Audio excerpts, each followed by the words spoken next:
Yo, Mr. Boy.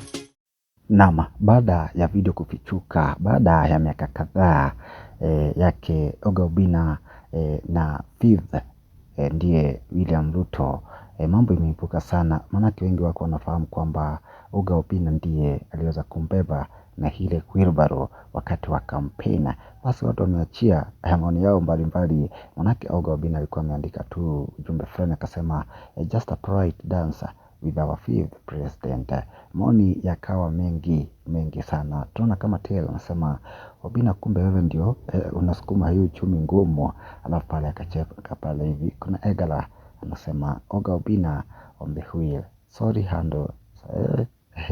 Kuna Simon anasema mngemsukuma hiyo wheelbarrow hadi asubuhi, sasa tungekuwa tunateseka.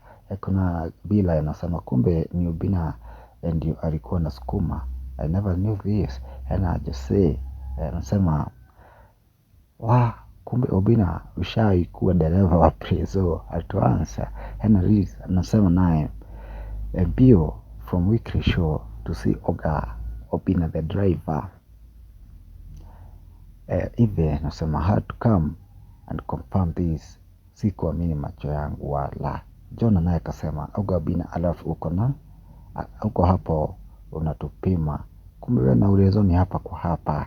Peter Otieno kaja akasema Oga Obinna ndio alimbeba, I never knew this. Ni maoni mbalimbali ambapo wengi wamekuja na kufurahia hii jambo, wengine pia wakijawa na hamaki baada ya kuliona. Sijui maoni yako ni yapi kutokana na hii video.